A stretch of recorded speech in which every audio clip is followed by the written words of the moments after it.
Also, when you're the game master, gaming stores gone downhill when those are nothing. He must prove his dominance and earn the right to mate. This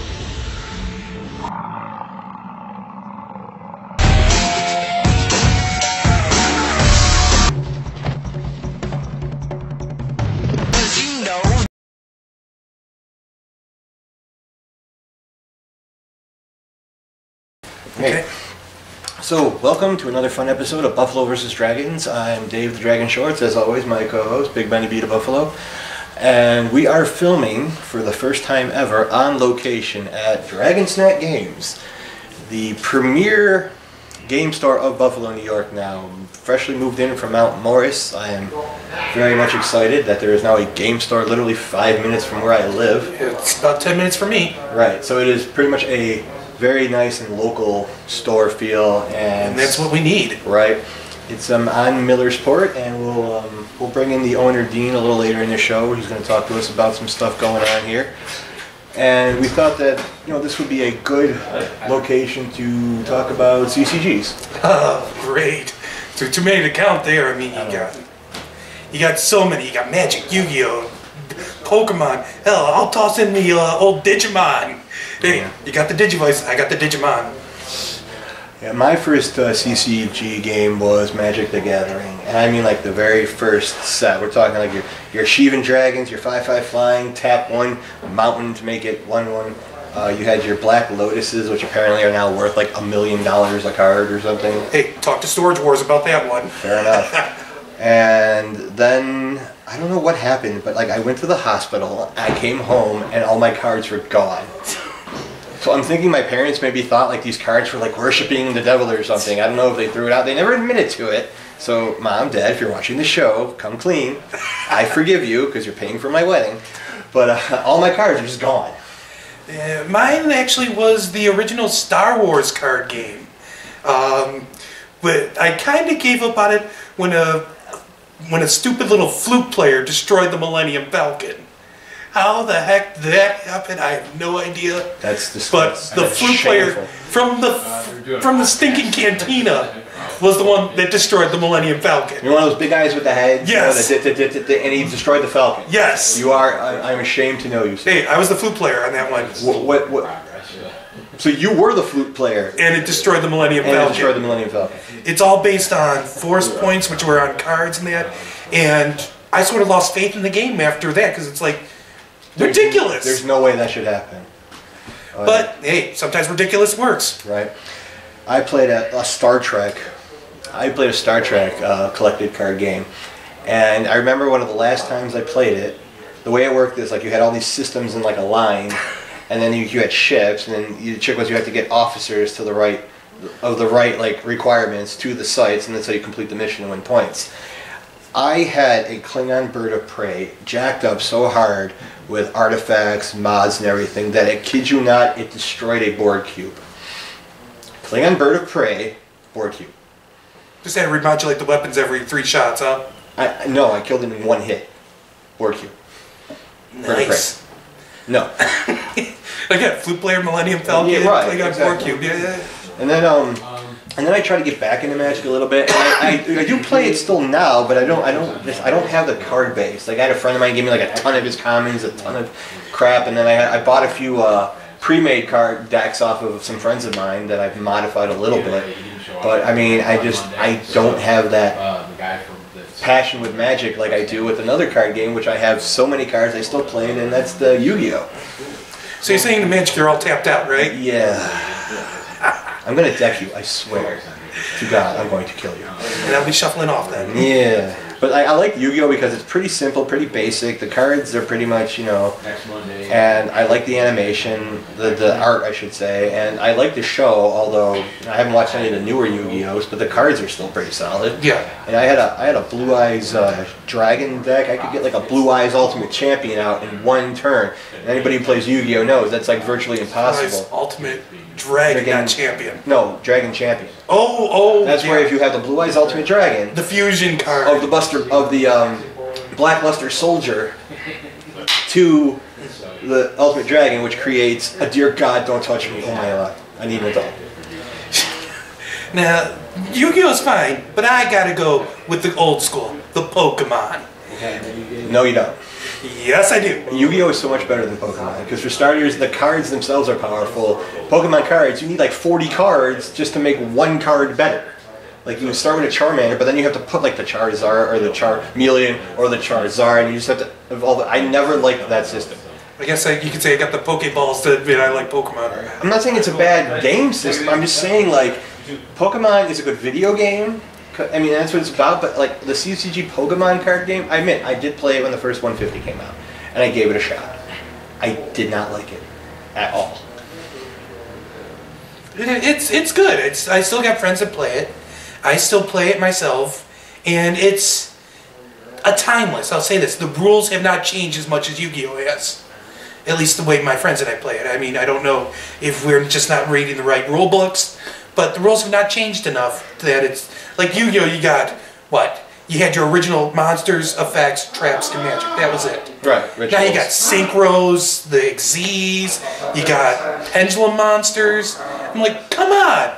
They have to change the rules every time they come up with a new deck card type. Well, I mean, they have to keep it interesting. I mean, yes, Pokemon now they're up to like what 790 different little creature things. You should know. This is true. I do play the Game Boy game, and I do love it. But at the same time, it's so much easier just to play the Game Boy game than like all these cards, because it's like, all right, I need this, I want this, a potion card, and then you need like the energy cards to use their stuff, and it's like they're freaking Pokemon. Just do it. Yu-Gi-Oh! And Magic too is like the same thing. Like the one thing I liked about Yu-Gi-Oh! Is you just summon stuff. I mean, yes, if you want a stronger monster, you have to summon your weaker stuff, but so what? You could, okay, fine, boom, you're dead, and I got something awesomer now. You don't need to like, okay, I tap this, and this, and like I played Magic so many times, and a lot of the times when I lost, it's because I just didn't have enough like land cards because I didn't shuffle right or something, and it's like you can't use anything without land. I felt like a southern plantation owner or something. Oh, irritating. Yeah, I mean, I guess each person has their own type of card game. I mean, you got, as you said, Yu-Gi-Oh, Magic, Pokemon, Digimon, which was a great one, Star Wars. And there are so many different card games out there that it's just completely ridiculous. Anything could be a card game now. Yeah, actually, I know, I was talking to, actually, Dean, who we'll see him later, and he was telling me about this Firefly game that he played in. Oh, yeah. And I guess this guy used to work for Xerox and actually took the card game they played in Firefly, and apparently it got online somewhere, so the guy took it and actually made the card game, like printed up cards and everything. Oh yeah, that's something I do, is I use the Magic Set Editor. You can make Pokemon, or Yu-Gi-Oh, you can make Magic, and you can make your own cards and all that. I've seen you do that actually. You have made cards. Yes. I'm sure we can post a couple of them, images or links to some of the images. Yeah, I'm sure we can do it at some point. Like I said, Magic, like I used to play it hardcore when I was younger, and I played it a lot when I was sick in the hospital all the time. My friends would come, we would play Magic, but then like once Yu-Gi-Oh started, I just got so involved in Yu-Gi-Oh, I just got in love with it so much. But now, like you said, everything is a card game now. And one thing I do like, and this will give you a little cheap plug for Dean here, Dragon Snacks, but he has like so many different card games. He does have some Yu-Gi-Oh that is not his major forte. He's majorly a Magic booster, and I'm okay with that. He just had a pre-release for a new set that came out, and we'll talk later about that set. But he's got Yu-Gi-Oh, he's got Magic. I've seen the Star Wars collecting card game here, like the box set that he has. He has a game that I still cannot believe is a card game. And when I saw this on his like shelf, it made me want to like rage burn and like just kill everything. And that would be the freaking My Little Blasted Pony card game. So you're not a brony? No. I don't have any problems with anybody who is, because I have friends who like it. But what the hell? How can you have what? I don't even know how the card game is played.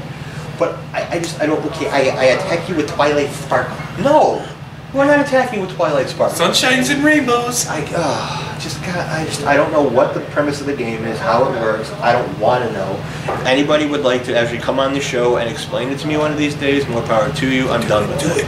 Do it. All right, so I think that's a good place to stop our banter for now. We're gonna bring Dean in a minute. We're going to have a little conversation with Dean and learn a little bit more about Dragon's Den games and how to run tournaments and stuff. But first, we have an exciting new segment today on Buffalo vs. Dragons. Oh, yeah. It's a brand new segment starring my good friend from work, Simon Black, with Snapped Judgement. So take it away, Simon. I'm Simon Black, and this is Snapped Judgement.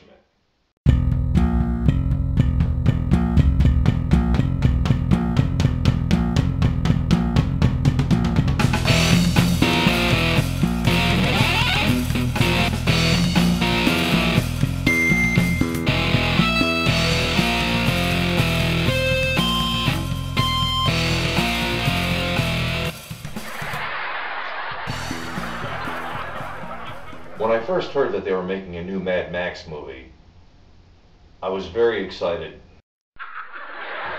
Mel Gibson. And then I found out Mel Gibson isn't going to be in it. But then I learned that Thomas Hardy will be playing the part of Max. You know, Bane. Theatricality and deception. Powerful agents to the uninitiated. And then I watched the trailer.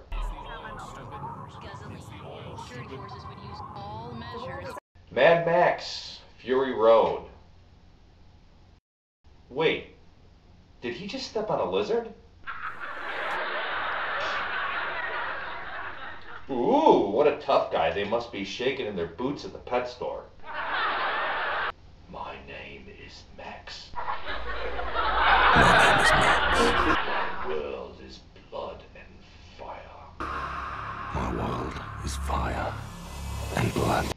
Yeah, right. Your world is Maybelline and Max Factor now.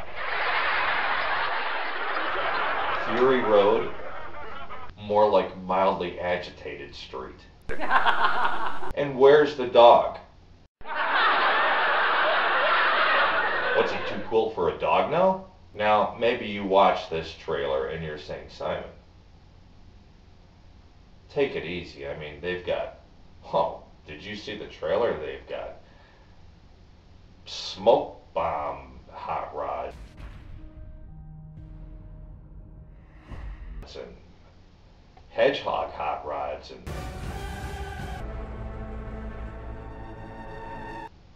Olympic gymnast hot rods.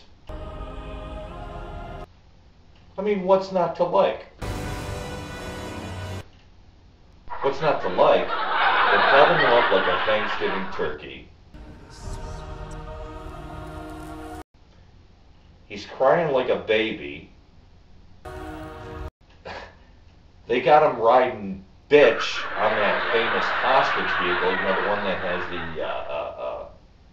little things on front for the, you know, if you're riding bitch. Well, that's where he's riding in the movie. This isn't Max, okay? Oh, but don't worry. Some babes who escaped from a Duran Duran video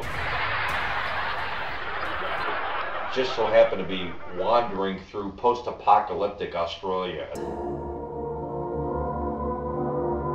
Do as I say. They're gonna rescue him from the very badass guys. And now, from the creator of the Mad Max trilogy, comes the movie that drives a stake right through the heart of the previous three movies.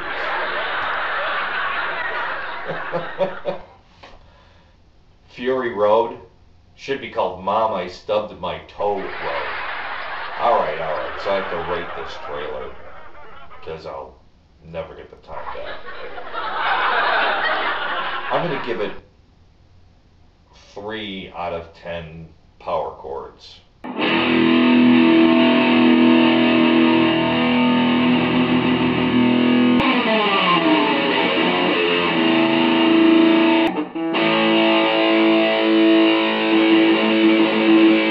Because at least they got the blower on his car right.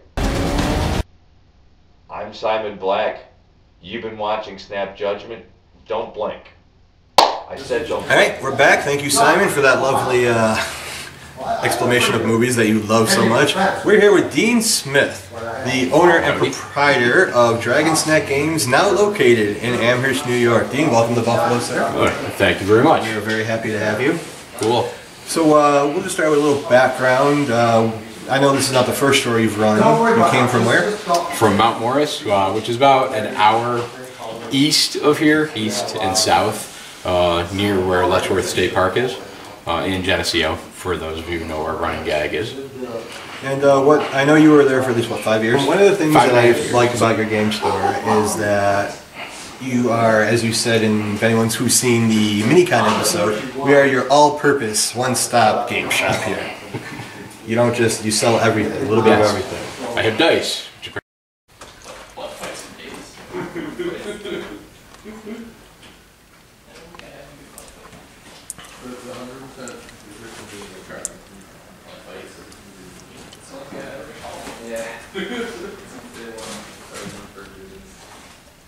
Apparently other stores don't. I have snacks, which apparently other stores don't. And I have games. Which is very important. Which is important, kind of. So, and you do have a lot of stuff, but the kind of one thing I want to highlight today is the card games and stuff, because that's what we're talking about the show. Now, you just did a pre-release for Magic the Gathering. It's the new Fate Reforged set. Those are some singles. And tell us a little bit about Magic, like how long it's been around. I mean, is it a good game? Like, should people buy it? Well, yes, of course people should buy it. It's a good game. It's experiencing a lot of growth lately. It's been around for a little over 20 years. Last year was its 20th anniversary. And it just seems to keep growing and growing and growing. Do you have a favorite, I know Magic is divided into colors and stuff. Do you play it a lot? Do you have a favorite color suit that you enjoy? Multiple colors? I like playing every color, but I do have a thing for red because my first deck ever was Goblins. Basically because they were cheap and I could play lots of them. I didn't have to worry about not getting a lot of mana out because they were cheap to play. One of the original cards I still have, actually. I don't use it, but I managed to hang on to it when my cards disappeared. I found a few left. It was my Goblins of the Flarg. Yeah. Card. And I don't know why, I love that name, Flarg. It's like, and I've actually won games with that card because it's so nobody expects the Flarg. Nobody expects Goblins. Right. So, tournaments and stuff. I assume you run tournaments here? Yep, we run Friday Night Magic every week. Multiple Friday Night Magics. And is there a fee for that? Depends on the format that we're running. We have a salary cap modern, which is free, but you have to have a modern deck, which is basically any of the Magic cards with the new back design that were released in sets. So special releases don't count. But we have a salary cap on it, so you can't play with any card that's worth more than $10. So that keeps it a little more casual for people. So if you're just starting out and you have a bunch of cards from somebody, that was a friend and they gave you, then you can use those cards. We also have a booster draft, $15. You get 3 booster packs, and everybody sits around in a circle. You open up one pack at a time, pick out the best card of the pack, and pass it to the person next to you. And then you make your deck that way. And then we also run standards. Well, try to run standards, but it's at 10 o'clock, so that doesn't always go off. Oh, people don't need sleep around here. It's Buffalo. Sleep. Forget sleep. Come to Dragon Snack Games. There you go. I actually had the privilege of being here last week when you had your first pre-release here. Pre-release tournament here, and I took some footage of that and how the game ran. And we'll show a few clips of that. You seem to know your stuff. I mean, the tournament ran pretty smoothly, and the people here seem to be having a good time. So, can we expect more tournaments from you in the future? Yep, definitely. Pre-releases are one of the things I like to run. And I also do a legacy tournament as well on the second Sunday of every month. Awesome. All right, well, we're not going to keep you anymore, Dean. We got a shop to run. You probably want to make some money so that you can stay here. So, these are current hours, I assume? Yep, those are the current hours. Subject to change, because it says at the bottom. Right, subject to change. But for the most part, you can always count Dean being here, with the exception of Wednesday, because they're fixing a pipe back in his place. So I'll be here. I'll just... be there today. Maybe. But, we formally endorse Dragon Snack Games, Buffalo vs. Dragons. This is our new go-to game store. So we hope to see some good things in the future for you, Dean. And again, welcome to Buffalo. Thank you very much. All right, and So that wraps up this episode. We'll see you guys next time for Buffalo vs. Dragons, and look forward in April, UBCon, 17th through the 19th. Look it up. It'll be great. Hopefully Dean will be there vending, and I'll be right around the corner this time. There you go. So all right. So we'll see you all later.